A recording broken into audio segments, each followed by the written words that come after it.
For the first time in 15 years, we are debating the congressional role in the declaration of war. We have fought the longest war in U.S. history under an original authorization to go after the people who attacked us on 9/11. That war is long since over.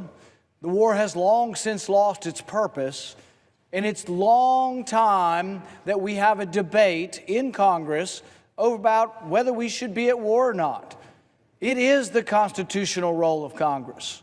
Interestingly, the folks that you have heard on either side of the issue have said it is our job. It is what we should be doing. And yet we haven't done it for 16 years. Who in their right mind thinks that Congress is actually going to do their job without being forced to do their job? My resolution is actually silent on whether we should still be at war. My resolution just simply says that the resolutions that we have previously passed will expire. I don't believe they have anything to do with the 7 wars we're involved with currently anyway. But if we were to force them to expire, we would then have a debate. But for those who say, yes, Congress should exert its authority, Congress should be involved in the initiation of war, they don't really believe that unless they're going to vote that way. What will happen is the continuation of the same, that we abdicate that role and let the president do whatever he wants. It's worse than that. Let's say we were to vote for my resolution and that the authorization to go to war after 9/11 expired. Do you think any of the wars would end? No, the neoconservatives and the neoliberals believe the president has unlimited authority. They call it Article 2 authority for war. There is some authority given to the president. It's an enormous amount of authority to execute the war, but not to initiate war. The sole duty of initiation of war was given specifically to Congress. So if these authorities were to expire, the president already says, I have all the authority I want under the Constitution to do whatever I want. But that's not what our founders wanted. Madison, if he were here, would vehemently disagree. Madison wrote that the executive branch is the branch most prone for war. Therefore, the Constitution, with studied care, vested that power in the legislature. It was supposed to be difficult to go to war. And some gnash their hands and say, oh, Senate could never agree on any authorization to go to war. You know how long it took us after Pearl Harbor? 24 hours, and we declared war on Japan. You know how long it took us after 9/11? 3 days.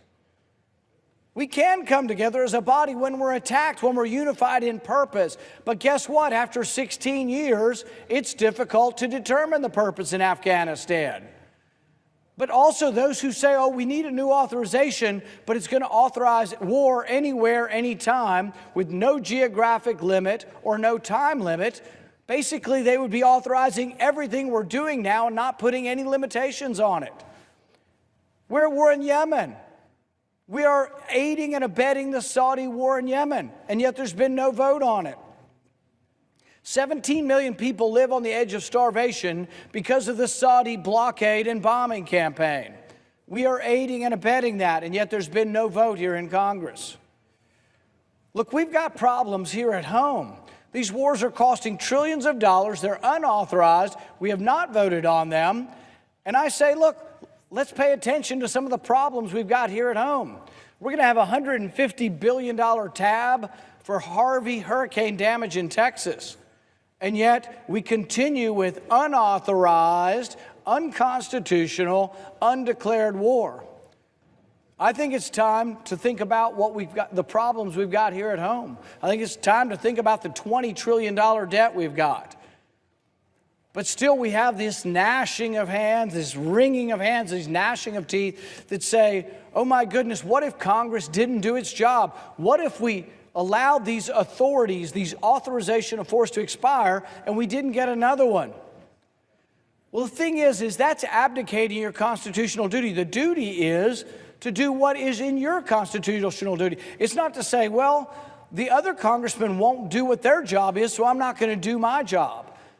Our job is to enforce, obey, and execute the Constitution. The Constitution says Congress shall declare war. doesn't say the president can go to war anywhere, anytime around the globe. It says Congress shall declare war. So for the first time in 15 years, we are debating whether or not Congress has a role in this. And for those who will vote no against my resolution, they're basically voting, even though they will say otherwise, they are voting to say, well, let's just let the status quo go on. President can do what he wants. It's too emotional. It's too controversial to debate war. So we'll just keep letting the president do whatever he wants. Mine is a vote to grab power back. Mine is a vote to say the Senate has prerogative here. The Constitution gives the power to the legislature. That's what this vote is about.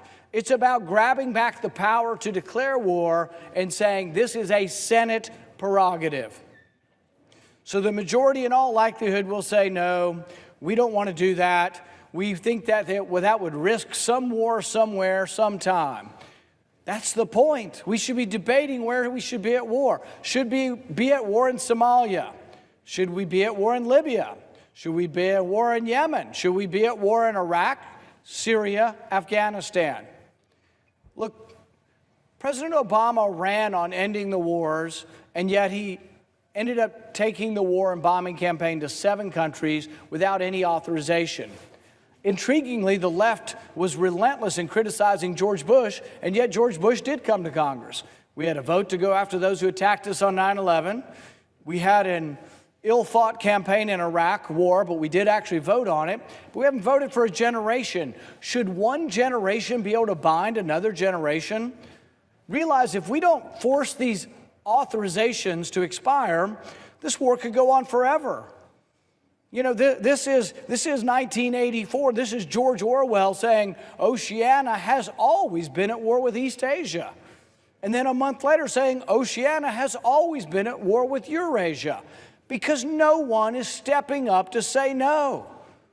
That's what Congress is supposed to do. We are supposed to be a voice that debates and says, should we go to war? It's part of doing our job. But the only way to get Congress to do their job is to actually let these expire. We should have a full-throated debate over who initiates war. There's no murkiness to the Constitution. The Constitution is explicit. The initiation of war, the declaration of war, that power lies with Congress. But the war in Afghanistan has gone on 16 years now. We have people who will be fighting in the war. Our young men and women will be fighting in the war in the next year or so who were not yet born on 9/11. We've long since killed the people who perpetrated 9/11. With the killing of bin Laden, there is no person left in the leadership of al-Qaeda or Taliban that was around at that period of time. And we say, well, it's still the Taliban. Well, if you're going to say that we are going to fight to the end of time, that we're going to have a perpetual war to the end of time, and we are going to kill every radical Islamist in the world, it's an impossibility. What I would say is let's at the very least have a debate. If that is your purpose, and that is your goal, and that is what you stand for, step forward and let's have a debate. Let's debate the war in Yemen. Let's debate the war in Somalia. Let's debate whether we should be bombing people in Nigeria. Let's debate whether we should be in Syria, Iraq, Iran, Afghanistan. Let's have a debate about all of these different wars. But let's not just muddle on and say, oh, the president can do what he wants. Because realize the people in this body who are for perpetual war, they don't even think we should have any role in it. They tell me quietly every day the president can do whatever he wants under Article 2 of the Constitution. That's absolutely false. It goes absolutely against everything our founding fathers. Read the Federalist Papers. There is extensive debate over the war-making power, and they very explicitly, from Washington to Adams to Jefferson to Madison, all said, we give this power to Congress because we fear the perpetual wars that we have seen in Europe. We feared the wars of brother fighting brother and brother fighting cousins within these royal disputes that went on endlessly in Europe. And so we set up our founding document to try to make war difficult. But when we've been attacked, it's been easy to come together. 9/11, virtually unanimously, we came together within 3 days. Pearl Harbor within 24 hours. So what I would say to my colleagues is, let's do your job. This is your constitutional role. Let's let these expire, and over the next 6 months, let's debate whether we should be at war and where. But I, for one, am one who says that we should oppose unauthorized, undeclared, unconstitutional war. At this particular time, there are no limits on war. The 9/11 proclamation has been so interpreted so widely that it could mean anything. So you've got people who interpret it widely, but you've also got people saying the Constitution says the president can do anything. It's not what our founding fathers intended. I'm proud to be part of and an instigator of a debate. For the first time in 15 years, the full Senate will vote on whether or not we have a role in initiating war, whether we should continue to be at war, or whether we should even vote on whether we should continue to be at war. I urge the Senate to adopt my amendment, which would be a 6-month moratorium, a 6-month sunset on the 2001 and 2002 resolution, so we could then have the real debate. But mark my words, those who will come out and say they're for the real debate are not really for it unless they're willing to sunset it. Because we've been going 16 years without a real debate. There will be no real debate on war unless we pass this resolution. I yield back my time.